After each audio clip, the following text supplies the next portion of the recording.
Hello guys, welcome to Datta Prasad classes. Myself Professor Ankush Mayacharya.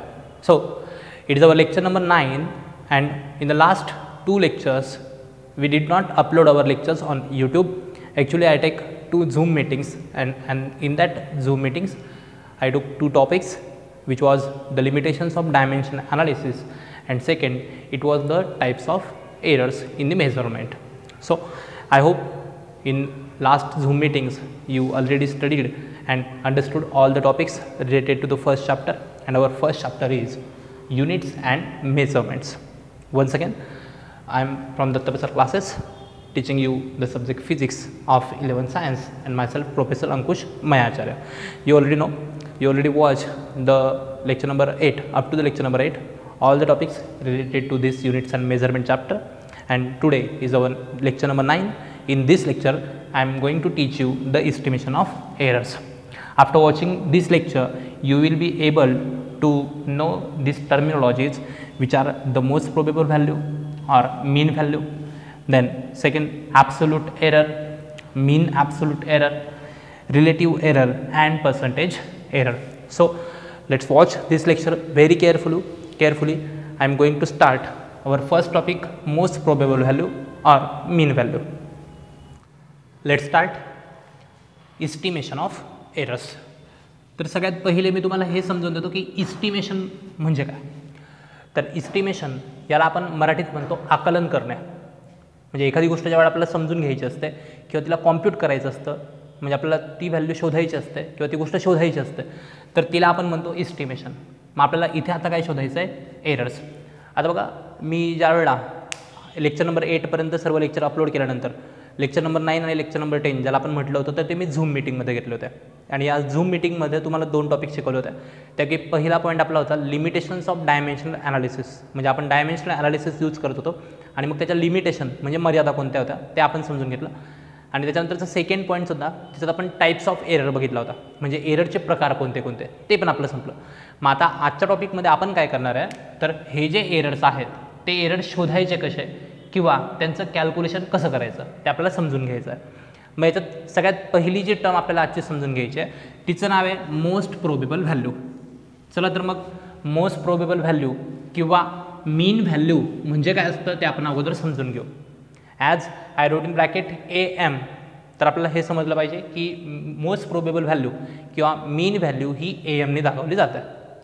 कळतं आहे काय सांगतो आहे, मोस्ट प्रोबेबल व्हॅल्यू किंवा मीन व्हॅल्यू डिनोट कशाने केली जाते, AMने. समजलं. मग आता काय असतं माहिती आहे का, आपण ज्या वेळेला एक्सपेरिमेंट करत असतो, तर एक्सपेरिमेंट करताना आपल्याला जी पण व्हॅल्यू शोधायची असेल तर त्या व्हॅल्यूची एक असते ट्रू व्हॅल्यू. कोणती व्हॅल्यू असते, एक ट्रू व्हॅल्यू, ती डायरेक्ट दिलेली असते. आणि दुसरी जी आपण मोजतो तिला आपण म्हणतो मेजर व्हॅल्यू. समजतं मी काय सांगतो आहे, जी दिलेली असते ती असते ट्रू व्हॅल्यू आणि दुसरी जी असते आपण जी मोजतो तिला आपण म्हणतो मेजर व्हॅल्यू. म्हणजे फॉर एक्झाम्पल, आता हा जो बोर्ड तुम्हाला दिसतोय, जो तुम्हाला स्क्रीनवर आहे, तर समजा ह्या बोर्डची काहीतरी लेंथ असेल, मी ती सेंटीमीटरमध्ये सांगतो आहे म्हणजे समजायला सोपं जाईल. फॉर एक्झाम्पल ती असेल 100 सेंटीमीटर. किती सेंटीमीटर असेल, 100 सेंटीमीटर. आता 100 सेंटीमीटर ही मला दुकानदाराने सांगितली आहे किंवा कंपनीत मॅन्युफॅक्चर होताना ती बनलेच तेवढं आहे तो बोर्ड, त्याच्यामुळे ही झाली त्याची ट्रू व्हॅल्यू 100 सेंटीमीटर. आणि आता ज्या वेळेला मी ती व्हॅल्यू, म्हणजे मी काय केलं, टेप घेतला आणि बरोबर मोजून बघितली, तर आता ही मी मोजतो आहे म्हणजे मी ऑब्झर्वर आहे, मी मेजर करतो आहे, म्हणून त्या व्हॅल्यूला आपण म्हणू मेजर व्हॅल्यू. मग जर समजा मी ही व्हॅल्यू मोजताना ही व्हॅल्यू का त्याची थोडी कमी येऊ शकते किंवा जास्तही, म्हणजे समजा फॉर एक्झाम्पल मी मोजताना मोजली 99 सेंटीमीटर, म्हणजे माझं उत्तर हे आलं. म्हणजे याचा अर्थ ट्रू व्हॅल्यू होती 100, मेजर व्हॅल्यू आली 99. मग मी 100च्या ऐवजी 99 मोजलं, म्हणजे माझी इथे काहीतरी मिस्टेक झाली किंवा याला आपण एरर म्हणतो, आणि हा एरर कितीचा आहे, 1चा. मग आपण काय करतो, true value minus measure value करतो आणि येणारं जे आन्सर असतं त्या आन्सरला आपण म्हणतो एरर. मग जर तुम्हाला कोणी विचारलं what is mean by error, तर डेफिनेशन एकदम सोपी सांगायची, the difference between true value and measure value is called as error. आता आणखी एक गोष्ट लक्षात ठेवा, सपोज मी आता इथे मेजर व्हॅल्यू 99 ठीक आहे, माझ्याऐवजी दुसरं कोणी मेजर केलं आणि त्यांनी मेजर केल्यानंतर त्याचं आन्सर काहीतरी 101 आलं. आता तुम्ही परत म्हणाल की हा पण एरर कितीचा येईल, 1चाच. पण आता हा +1 येईल, म्हणजे एरर पॉझिटिव्ह पण असू शकतो किंवा निगेटिव्ह पण आपण शक्यतो ते साईन लिहत नाही पॉझिटिव्ह किंवा निगेटिव्ह, आपण फक्त एरर सांगून देतो की 1 आला आहे 2 आला आहे बस इतकंच. ओके, मग आता होतं काय माहिती का, ज्यावेळेला आपण ट्रू व्हॅल्यू आणि मेजर व्हॅल्यू यांचा डिफरन्स घेतो त्याला आपण एरर म्हणतो. पण मग जर कोणतीही व्हॅल्यू आपल्याला मोजायची असेल तर तिची आपल्याला ट्रू व्हॅल्यू मिळते का, तर त्याची शक्यता थोडी कमी असते. म्हणजे ट्रू व्हॅल्यू मोस्टली आपण त्याच्या जवळ पोचतो पण 100% उत्तर तेच येईल असं शक्यता खूप कमी असते. त्याच्यामुळे आपण काय करतो माहिती का, ज्या वेळेला आपल्याला कोणतीही मेजरमेंट करायची असते, कोणतीही काय करायची असते मेजरमेंट, तर ही मेजरमेंट करताना आपण त्या ठिकाणी नंबर ऑफ रीडिंग्स घेतो. काय घेतो आपण त्या ठिकाणी, नंबर ऑफ रीडिंग्स. म्हणजे फॉर एक्झाम्पल आता हा बोर्ड मी तुम्हाला दिला होता की हा बोर्ड मी पहिल्यांदा मोजला, माझी लेंथ चुकली, त्यानंतर मी दुसरं कोणाला तरी दिला, त्याच्यानंतर आणखी कोणी आलं, म्हणजे आपण याची लेंथ 3-4 वेळेस मोजली आणि 3-4 वेळे मोजल्यानंतर शेवटी आपण काय करतो, ह्या सगळ्यांचा मीन काढतो. मग मी ह्या बोर्डचंच एक्झाम्पल घेतो की खरं तर त्याची जी लेंथ होती ट्रू व्हॅल्यू ती आपल्याला दिली होती 100. आता मला काय करायचं आहे की ही जी व्हॅल्यू आहे याच्याकरता मला मेजरमेंट करताना नंबर ऑफ रीडिंग घ्यायच्या आहे. मग मी ह्या नंबर ऑफ रीडिंग कशा घेईल, तर सुरुवातीला मी मोजलं त्यावेळेला आन्सर आलं 99, दुसरं कोणीतरी मोजलं त्याचं आन्सर आलं 101, मी तिसऱ्याला कोणाला तरी मोजायला लावलं त्याचं आन्सर आलं 102, नंतर चौथं कोणीतरी मोजलं त्याचं आन्सर आलं 98 आणि पाचव्याने जेव्हा मोजलं त्याचं आलं आन्सर 100. म्हणजे मी काय केलं, मला ह्या ट्रू व्हॅल्यूजवळ पोचायचं होतं, मग ट्रू व्हॅल्यूजवळ पोहोचण्याकरता मी नंबर ऑफ रीडिंग घेतल्या.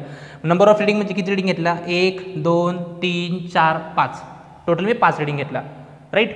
मग आता ह्या 5 रीडिंग ज्या वेळेला मी घेतोय तर ह्या 5 रीडिंग घेताना मी नंतर काय करेल, ह्या रीडिंग घेतल्यानंतर यांचा मीन काढेल. काय काढेल मी, यांचा मीन, ॲरिथमॅटिक मीन.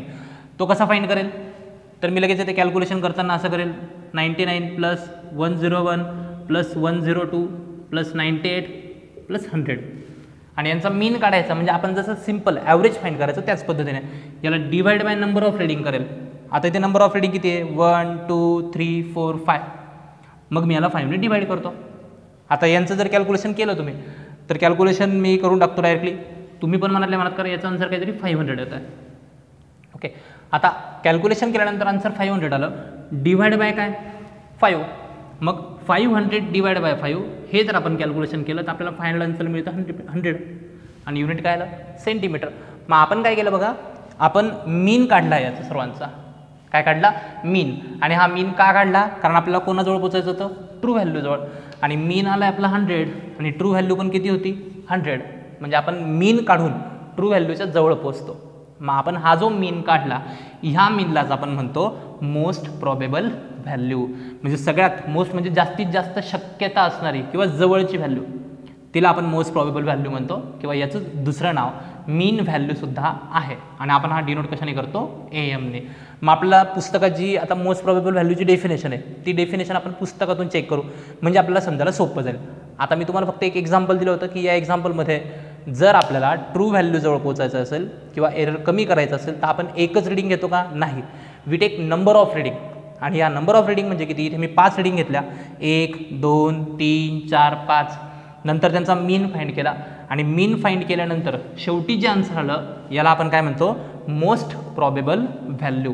आणखी एक गोष्ट लक्षात ठेवा की ह्या ज्या रीडिंग मी घेतल्यात तर ह्या रीडिंगला आपण नावसुद्धा देऊ शकतो. म्हणजे फॉर एक्झाम्पल मी पहिली जी रीडिंग घेतली होती तिला नाव दिलं A1, दुसरी रीडिंग घेतली होती त्याला काय म्हणाल मग A2, तिसरी रीडिंग घेतली होती त्याला काय म्हणाल A3, चौथी रीडिंग घेतली त्याला काय म्हणाल A4 आणि शेवटची जी रीडिंग होती त्याला काय म्हणाल A5. समजतं मी काय म्हणतोय, म्हणजे मी रीडिंग घेताना A1 A2 A3 A4 A5 घेतला आणि लिहिताना इथे तेच लिहिले, मग A1 + A2 + A3 + A4 + A5 आणि याला नंबर ऑफ रीडिंगने डिवाइड केलं. आता नंबर ऑफ रीडिंग आपण n ने दाखवतो, नंबर ऑफ रीडिंग किती होत्या 5, 1 2 3 4 5. आणि आत्ता आपण ही जी स्टेप लिहिली आहे किंवा हा जो फॉर्म्युला आता तयार होईल त्याला तुम्ही म्हणतात मोस्ट प्रोबेबल व्हॅल्यू किंवा दुसरं नाव आहे त्याचं mean value and it is denoted by AM. आता बघा मी लगेच काय करतोय, तुमचे जे टेक्स्टबुकमध्ये हा मोस्ट प्रोबेबल व्हॅल्यूचा पॉईंट दिला आहे त्याला आता स्क्रीनवर आणतोय, म्हणजे तुम्हाला ते समजायला सोपं जाईल. आणि मी लगेच बॅकग्राऊंडला त्याच्या तिथे व्हॉईससुद्धा देतोय. ठीक आहे, चला मग आता आपण तिथे स्क्रीनवर येऊया. आता स्क्रीनवर समोर बघा तुम्हाला इथे दिसतंय, suppose the readings recorded repeatedly for a physical quantity during a measurements are. ज्या रीडिंग मेजर केल्या गेल्यात त्या तुम्हाला दिसत आहेत, त्यांना नावं दिली गेली आहेत A1, A2, A3 dot dot dot up to AN. मग नंतर बघा त्यांचा ॲरिथमॅटिक मीन काढला आहे आणि ॲरिथमॅटिक मीन हा ए मीन या अक्षराने दाखवला गेला आहे. तुम्ही याला ए मीन किंवा फक्त AM असं जरी डिनोट केलं तरी पण चालतं. आणि मग नंतर ए मीन काढताना A1 + A2 + A3 up to AN आणि डिवाइड बाय N केलं गेलं आहे. आणि मग नंतर आपल्याला पुढे लगेच दिसतं आहे इक्वेशन नंबर 1.3. आता इथे बघा ए मीन जो फाइंड केला गेला आहे तर यातून जो N आहे तो पुढे घेतला गेला आहे म्हणजे 1/N. आणि नंतर जे A1 + A2 up to AN आपल्याला दिसतं आहे यांची समेशन घेतली गेलेली आहे आणि यालाच आपण म्हणतो मोस्ट प्रोबेबल व्हॅल्यू.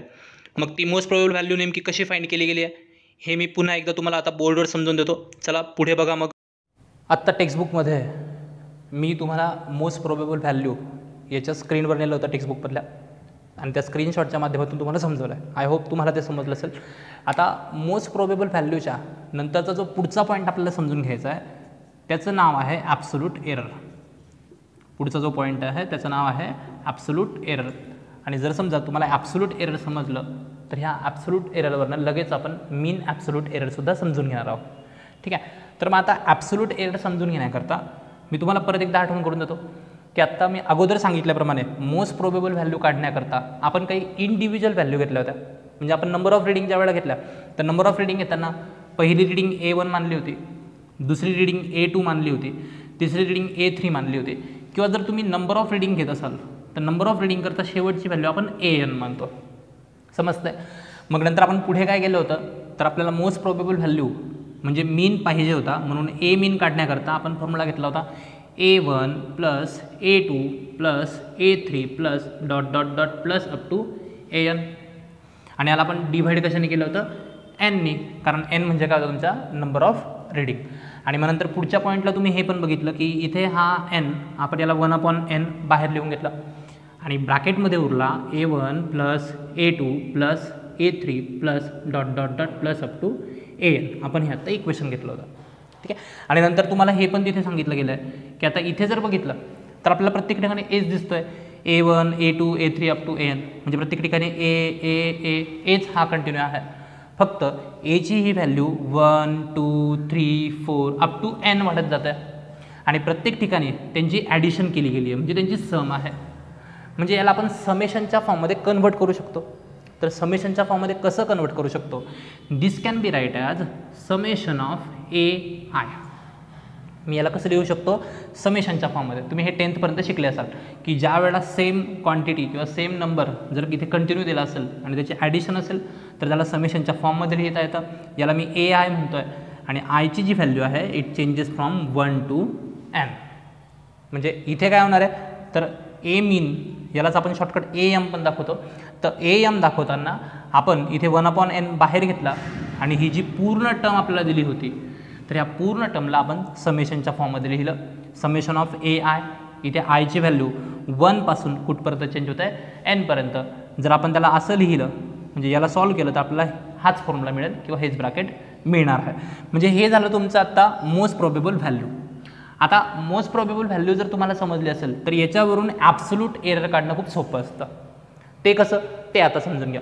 आता बघा बोर्डवर तुम्हाला 2 व्हॅल्यू दिसतात. एक म्हणजे ही तुमचा AMला आपण म्हणतो मोस्ट प्रोबेबल व्हॅल्यू किंवा मीन व्हॅल्यू. आणि या मोस्ट प्रोबेबल व्हॅल्यूच्या वेळी मला इथे ह्या ज्या सर्व दिसत आहेत A1, A2, A3 up to AN यांना आपण म्हणतो इंडिव्हिज्युअल व्हॅल्यू. आपण यांना काय म्हणतो इंडिव्हिज्युअल व्हॅल्यू. AM आपल्याकरता काय आहे मोस्ट प्रोबेबल व्हॅल्यू किंवा हिचं दुसरं नाव आहे मीन व्हॅल्यू. आणि आपल्याला ज्या A1, A2, A3 up to AN दिसत आहेत यांना आपण म्हणतो इंडिव्हिज्युअल व्हॅल्यू. काय म्हणतो आपण यांना इंडिव्हिज्युअल व्हॅल्यू. मग काय असतं माहिती आहे का ही जी आपल्याला मिळालेली मीन व्हॅल्यू किंवा मोस्ट प्रोबेबल व्हॅल्यू आहे या मोस्ट प्रोबेबल व्हॅल्यूमधून इथली इंडिव्हिज्युअल व्हॅल्यू एक एक करून सबस्ट्रॅक्ट केली जाते आणि ते सबस्ट्रॅक्शन करणं यालाच आपण म्हणतो ॲब्सोल्यूट एरर. मग मी ते ह्या बाजूला लिहितो आहे. ॲब्सोल्यूट एरर खूप सोपं आहे. आता समजा ॲब्सोल्यूट एरर आपल्याला जर काढायचं असेल तर सुरुवातीला तो आपण A1 करता काढूया. कोणाकरता काढायचा आहे A1 करता. ॲब्सोल्यूट एरर दाखवला जातो डेल्टाने.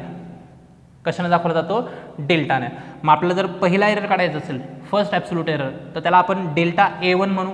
मग डेल्टा A1 इक्वल टू, तर तो कसा फाइंड केला जाईल, हा AM मधून इथली पहिली व्हॅल्यू सबस्ट्रॅक्ट करायची, म्हणजे AM मायनस A1. येते लक्षात. आणि हो, दुसरी गोष्ट, हा एरर ज्या वेळेला तुम्ही फाइंड करतात ॲब्सोल्यूट एरर, हा पॉझिटिव्ह किंवा निगेटिव्ह येऊ शकतो. परत लक्षात द्या, हा जो तुम्ही ॲब्सोल्यूट एरर फाइंड करताय, तर हा ॲब्सोल्यूट एरर पहिला आहे, फर्स्ट ॲब्सोल्यूट एरर, हा पॉझिटिव्ह किंवा निगेटिव्ह येऊ शकतो. त्याच्यामुळे लिहिताना हा नेहमी मॉडमध्ये लिहिला जातो. कशात लिहिला जातो, मॉडमध्ये. म्हणजे आन्सर पॉझिटिव्ह येऊ देत किंवा निगेटिव्ह, याला आपण मॉडमधून नंतर बाहेर काढून तो नेहमी पॉझिटिव्ह म्हणून यूज करतो. समजतंय. आता मला वाटतं तुम्हाला ॲब्सोल्यूट एरर लगेच कळालं असेल. ठीक आहे. आणखी एक गोष्ट मी लेक्चरच्या दरम्यानच सांगून देतो आहे की बऱ्याचशांचे नंतर मला कॉल किंवा SMS येतात की सर व्हिडिओ क्लिअरली दिसत नाही आहे. तर तुम्ही एक काम करा, आत्ता तुम्ही जो यूट्यूबवर व्हिडिओ बघतायत, तर साईडला तिथे तुम्हाला 3 डॉट्स दिसतात. या 3 डॉटवर क्लिक करून व्हिडिओची जी क्वालिटी असते ती क्वालिटी 480पर्यंत न्या, म्हणजे तुम्हाला हे जे फळ्यावरचं पूर्ण लिहिलेलं आहे ते व्यवस्थित क्लिअर दिसेल. ठीक आहे. 480 ही क्वालिटी करून ठेवा, म्हणजे दिसण्याला सोपं असतं. तर चला आपण ॲब्सोल्यूट एररकडे येऊया. ज्या पद्धतीने मी डेल्टा A1 हा पहिला ॲब्सोल्यूट एरर काढला, त्या पद्धतीने मला सांगा तुम्हाला डेल्टा A2 फाइंड करता येईल का. चला फाइंड करून बघू. जर आपण डेल्टा A2 फाइंड केला, तर डेल्टा A2चा फॉर्म्युला असेल डेल्टा A2 इक्वल्स टू, बोला, mod of AM minus A2. Very good. Similarly तुम्ही डेल्टा A3 पण फाइंड करू शकतात.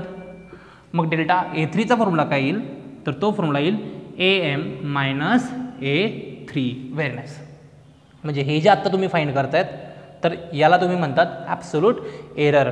आणि आपल्याला ॲब्सोल्यूट एररची डेफिनेशन मग काय सांगता येईल, absolute error is the difference between most probable value and each individual value.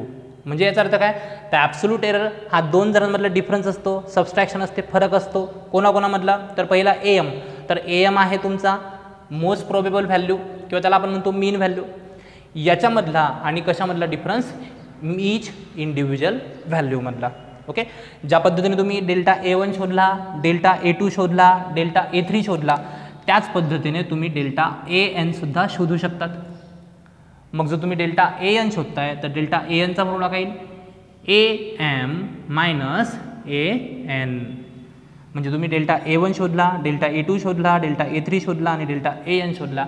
हे झालेत तुमचे सर्वचे सर्व ॲब्सोल्यूट एरर. आय होप तुम्हाला हे ॲब्सोल्यूट एरर म्हणजे काय समजलं असेल. आता ॲब्सोल्यूट एररच्या नंतरचा पुढचा पॉईंट मीन ॲब्सोल्यूट एरर आहे, तो पण आपल्याला समजून घ्यायचा आहे. जर समजा तुम्हाला मोस्ट प्रोबेबल व्हॅल्यू आणि ॲब्सोल्यूट एरर समजला असेल, तर मीन ॲब्सोल्यूट एररसुद्धा समजण्यासाठी सोपं आहे. पुन्हा एकदा मी तुमच्या ह्या यूट्यूबच्या व्हिडिओमध्ये स्क्रीनवर तुमच्या टेक्स्टबुकमधला हा ॲब्सोल्यूट एरर हा पॉईंट आणतो आहे, आणि तो पण मी वॉइस देऊन तुम्हाला परत एकदा समजावून देतो आहे. तो एकदाचा समजला का लगेच आपण ॲब्सोल्यूट एरर नंतरच्या पुढच्या पॉईंटकडे जाऊयात, ज्याचं नाव आहे मीन ॲब्सोल्यूट एरर. ठीक आहे. अगोदर सांगितल्याप्रमाणे आता स्क्रीनवर तुम्हाला ॲब्सोल्यूट एरर हा पॉईंट दिसतोय. सुरुवातीला तिथे डेफिनेशन दिली आहे, the magnitude of the difference between mean value and each individual value is called as absolute error. He definition तुम्हाला पाठसुद्धा करायची आहे. आणि मग नंतर बघा, सुरुवातीला A1 करता जो ॲब्सोल्यूट एरर आहे तो डेल्टा A1ने दाखवला गेला आहे. आणि मग डेल्टा A1चा फॉर्म्युला घेतला आहे, delta A1 equals two into the mod A mean minus A1. Similarly A2 करता फॉर्म्युला आहे mod of A mean minus A2. आणि फायनली आपण AN करता सुद्धा हाच फॉर्म्युला घेऊ शकतो, delta AN equal to mod of A mean minus AN. म्हणजे अगोदर जे मी तुम्हाला बोर्डवर समजवलं होतं तेच आत्ता मी टेक्स्टबुकच्या इमेजमधून सुद्धा तुम्हाला नीट समजावून दिलं आहे. हे पण एकदा व्यवस्थित रीड करा. आणि ॲब्सोल्यूट एररची डेफिनेशन पेपरला विचारले जाते, ती डेफिनेशन तुमच्या 100% लक्षात राहिली पाहिजे. डेफिनेशन परत रीड करतो आहे मी, the magnitude of the difference between mean value and each individual value is called as absolute error. Okay. चला मग आपण आता इमेजकडनं परत एकदा आता बोर्डवर जाऊया. तर आता टेक्स्टबुकच्या इमेजेस थ्रू मी तुम्हाला ॲब्सोल्यूट एरर हा पॉईंट परत एकदा समजून दिला. आता आपण आपल्या नेक्स्ट पॉईंटकडे जाऊया, ज्याचं नाव आहे मीन ॲब्सोल्यूट एरर. तर एकदम हा टॉपिक खूप सोपा आहे. यात ॲब्सोल्यूट एरर तुम्हाला आत्तापर्यंत कळलं आहे. मग as the name suggest it is the mean of absolute error. म्हणजे हा ॲब्सोल्यूट एररचा काय असणार आहे, मीन असणार आहे. याच्या अगोदर ज्या वेळेला मी तुम्हाला मोस्ट प्रोबेबल व्हॅल्यू म्हणजेच मीन व्हॅल्यू शिकवलं त्यावेळेला मी सांगितलं होतं की जे आपण ईच इंडिव्हिज्युअल व्हॅल्यूज घेत होतो या इंडिव्हिज्युअल व्हॅल्यूचा मीन काढणं, ॲव्हरेज काढणं म्हणजे मीन व्हॅल्यू काढणं, त्याच पद्धतीने या अगोदर आपण जे हे सर्व ॲब्सोल्यूट एरर काढलेत, जर आपण ह्या ॲब्सोल्यूट एररचा मीन घेतला तर त्याला आपण म्हणतो मीन ॲब्सोल्यूट एरर. पहिली गोष्ट हे पण लक्षात ठेवा की हा मीन ॲब्सोल्यूट एरर डेल्टा AM ने डिनोट केला जातो. It is denoted by delta AM.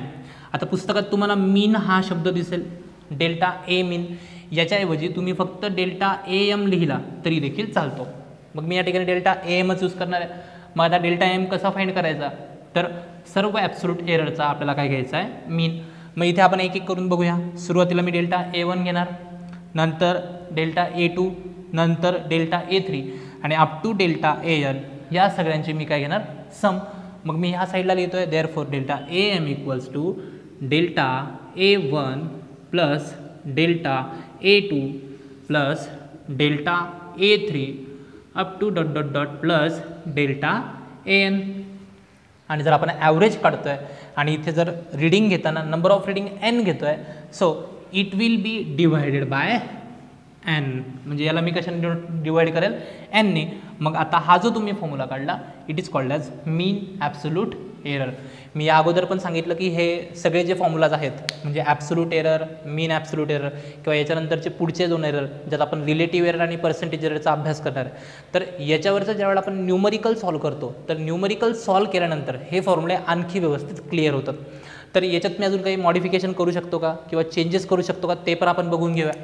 तर मी हा डेल्टा AM फाइंड करण्याकरता इथला हा जो n आहे तो n बाजूला घेतो, म्हणजे तो 1/n मी लिहू शकतो. ओके. आणि नंतर ब्रॅकेटमध्ये हे ज्या उरलेल्या सर्व टर्म्स आहेत यांना लिहितो. That means delta A1 plus delta A2 plus delta A3 up to the dot dot dot delta AN या सगळ्यांची आपल्याला सम या ठिकाणी दिली आहे. आणखी दुसरी गोष्ट, यांना मॉडमध्ये लिहायची गरज पडतं आहे. आता मी इथे यांना मॉडमध्ये लिहिलेलं नाही आहे, पण यांना मॉडमध्ये लिहिलं तरी पण चालतं. किंवा एक गोष्ट लक्षात ठेवा की यांचं आन्सर म्हणजे ज्यावेळेला तुम्ही ॲब्सोल्यूट एरर काढतात तो निगेटिव्ह आला आहे किंवा पॉझिटिव्ह आला आहे त्याला आपण मॉडमध्ये ठेवून आणि मग त्याचं शेवटी आन्सर फाइंड करत असतो. आता बघा याच्या पुढे मी याला समेशनच्या फॉर्ममध्ये लिहू शकतो, delta AM equal to 1/n. आणि नंतर हा delta A1 plus delta A2 plus delta A3 याला मी summation of AI and I changes from 1 to n या फॉर्ममध्ये सुद्धा लिहू शकतो. हे कसं काय, तर इथे फक्त हा AI न लिहिता आपण डेल्टा AI लिहून घेऊ म्हणजे आपल्याला लक्षात येईल. तर इथे AI आणि हे समेशन आपल्याला हे सजेस्ट करतो की या सगळ्यांच्या मध्ये एच्या ज्या आपण व्हॅल्यू घेणार आहोत त्यांची सर्वांची सम घेतलेली आहे. हे समेशन ते साईन दाखवतो. त्यानंतर इथे डेल्टा AI घेतला आहे आणि आयची व्हॅल्यू मी 1 पासून तर n पर्यंत चेंज करतो. म्हणजे सुरुवातीला मी AI तर आयच्या जागेवर 1 पुट करणार म्हणजे तो डेल्टा A1 होणार. समेशनचं साईन सांगतं की नंतर प्लस साईन घ्या किंवा सम घ्या. नंतर मी ही 1 पासून व्हॅल्यू वाढवत शेवटी कुठपर्यंत पोहोचणार, n पर्यंत. म्हणजे दुसऱ्यांदा मी व्हॅल्यू A2 घेणार, नंतर A3 घेणार आणि फायनली डेल्टा AN पर्यंत आपण पोहोचू. म्हणजे याचा अर्थ काय, ज्यावेळेला ॲब्सोल्यूट एररचा मीन शोधला जातो तर त्याला आपण म्हणतो मीन ॲब्सोल्यूट एरर. यालाच आपण मॉडमध्ये जरी लिहिलं तरी देखील चालतं. मी इथे फॉर्म्युलामध्ये घेतलेलं नाही आहे किंवा पुस्तकात लिहिलेलं नाही आहे, मात्र ज्यावेळेला आपण न्यूमरिकल सॉल्व करू त्यावेळेला याला आपण मॉडमध्ये लिहिणार आहोत. तर हा तुमचा पॉईंट झाला मीन ॲब्सोल्यूट एरर. आता हा पॉईंट मी तुम्हाला बोर्डवर शिकवला, तर आता ह्याच पॉईंटची जी इमेज तुमच्या टेक्स्टबुकमध्ये होती ती टेक्स्टबुकमधली इमेज मी आता तुमच्यासमोर आणतो आहे आणि परत एकदा त्याला बॅकग्राऊंडला व्हॉईस देऊन तो पॉईंट पुस्तकात कशा पद्धतीने लिहिला आहे ते तुम्हाला समजावून देतो आहे. चला तर बघा पुढे. इथे समोर आपल्याला स्क्रीनवर दिसतं आहे ज्यात लिहिलं आहे the arithmetic mean of all the absolute errors is called as mean absolute error in the measurement of physical quantity. मग आपण जो हा डेल्टा A मीन काढला आहे तर ते इक्वेशन नंबर 1.4 पर्यंत जे काही तुम्हाला दिलं आहे यात delta A1 plus delta A2 plus dot dot dot plus delta AN/n आणि 1/n बाहेर काढून जे समेशनच्या फॉर्ममध्ये लिहिलं आहे ते आत्ताच मी तुम्हाला बोर्डवर एक्सप्लेन केलं आहे. ठीक आहे, आय होप तुम्हाला हे कळलं असेल. आता पुन्हा एकदा आपण बोर्डवर जाऊया आणि आपले पुढचे जे 2 पॉईंट आहेत रिलेटिव्ह एरर आणि पर्सेंटेज एरर ते सुद्धा समजून घेऊयात. आतापर्यंत तुमचे कोणते कोणते टॉपिक्स ह्या आजच्या लेक्चरमधून क्लिअर झाले. मी ते तुम्हाला सांगतो आहे. सगळ्यात पहिले मी तुम्हाला मोस्ट प्रॉबेबल व्हॅल्यू म्हणजे मीन व्हॅल्यू काय असतं ते समजवलं. त्यानंतर मी लगेच ॲब्सोल्यूट एरर म्हणजे काय आणि ॲब्सोल्यूट एररचा फॉर्म्युला कसा असतो ते शिकवलं. नंतरच्या पुढच्या पॉईंटमध्ये मी तुम्हाला मीन ॲब्सोल्यूट एरर हा पॉईंटसुद्धा शिकवला. आणि आता आपण आजचे शेवटचे 2 पॉईंट शिकणार आहोत. त्यापैकी पहिला जो एरर आहे इस्टिमेशन करण्यासाठी त्याचं नाव आहे रिलेटिव्ह एरर. आणि नंतर हा रिलेटिव्ह एरर आपण समजून घेतल्यानंतर याच्यावरूनच जो पुढचा पॉईंट समजून घेणार आहोत त्याचं नाव आहे पर्सेंटेज एरर.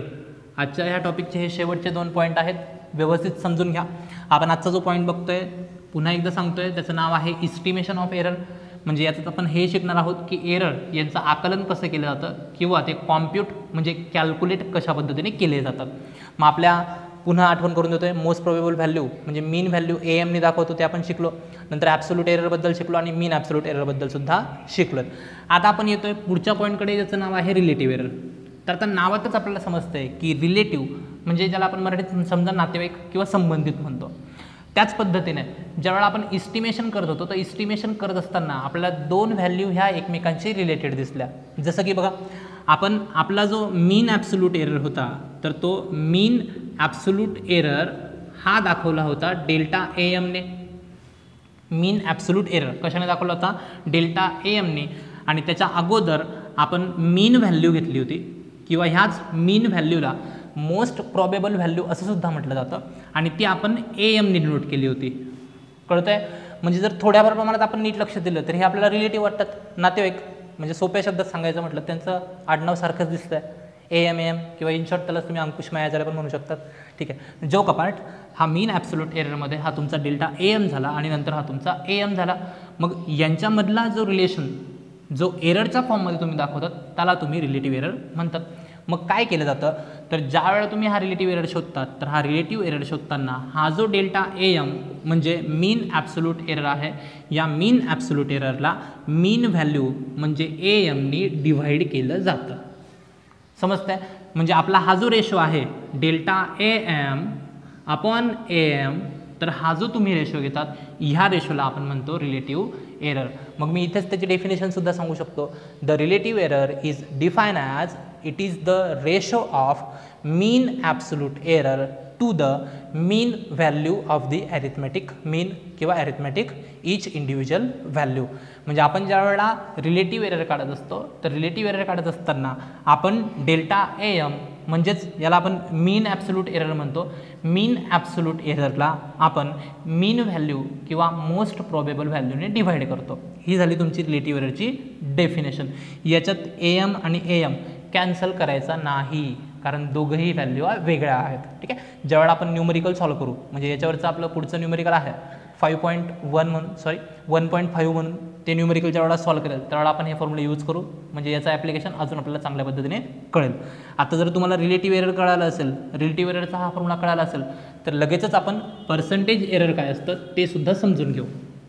तर नावातच इथे दिले गेले पर्सेंटेज. म्हणजे पर्सेंटेज हा तुमचा खूप आवडीचा विषय किंवा शब्द कारण ह्या वर्षी तुमचे 10चे पर्सेंटेज शक्यतो तुम्ही अजूनपर्यंत बोलताच तेच पर्सेंटेज इथे सुद्धा काढायचे. मग आपण पर्सेंटेज काढताना काय करतो तर आपण मल्टिप्लाय करतो 100ने. आपण पर्सेंटेज काढतो म्हणजे मल्टिप्लाय कशाने करतो 100ने. त्याच पद्धतीने ज्या वेळेला आपल्याला इथे हा एरर काढायचा आहे मग तो एरर कोणता तर आपल्याला दिलेला रिलेटिव्ह एरर. जर तुम्ही ह्या रिलेटिव्ह एररला 100नी मल्टिप्लाय केलं समजतं काय सांगतोय. जर तुम्ही ह्या रिलेटिव्ह एररला 100नी मल्टिप्लाय केलं तर तुम्ही त्याला म्हणतात पर्सेंटेज एरर. म्हणजे कोणताही एरर ज्या वेळेला इथे रिलेटिव्ह एरर तर त्याला जर तुम्ही 100नी मल्टिप्लाय केलं तर ह्या एररला म्हटलं जातं पर्सेंटेज एरर. मग पर्सेंटेज एररचा फॉर्म्युला आपण रिलेटिव्ह एररचा फॉर्म्युला जर इथे डेल्टा एएम आपण एएम पुट केला आणि इंटू 100 केला तर हा तुमचा फॉर्म्युला झाला पर्सेंटेज एररचा. आणि पर्सेंटेज एरर हा अशा पद्धतीने सुद्धा लिहिला जातो. शक्यतो बघा हे न्यूमरिकल 100% तुम्हाला पेपरला विचारतातच आणि हे न्यूमरिकल विचारलं गेल्यानंतर त्यात तुम्हाला मीन ॲब्सोल्यूट एरर आणि पर्सेंटेज एरर शोधायला लावतात. आणि जर समजा आत्ताच तुमच्या लक्षात आलं असेल की जर तुम्हाला मीन ॲब्सोल्यूट एरर शोधायचा तर याच्याकरता ॲब्सोल्यूट एररची गरज पडते आणि त्याच पद्धतीने जर तुम्हाला पर्सेंटेज एरर शोधायचा असेल तर आपल्याला गरज पडते रिलेटिव्ह एररची. मग आपण याच्यावरचं जे एक्झाम्पल असतील 4 मार्क्सचं ते पुढच्या लेक्चरमध्ये समजून घेणार आहोत. आजचं हे व्हिडिओ लेक्चर तुम्हाला कसं वाटलं ते मला नक्की कळवा व्हॉट्सअपद्वारे किंवा कॉलद्वारे. आणि हे लेक्चर जर आवडलं असेल तर लेक्चरला लाईक करा, कमेंट करा आणि तुमच्या 11वी सायन्सच्या जास्तीत जास्त मित्रांपर्यंत शेअरसुद्धा करा. That's all for today. Thank you so much. Bye. Have a nice day. Take care. Bye.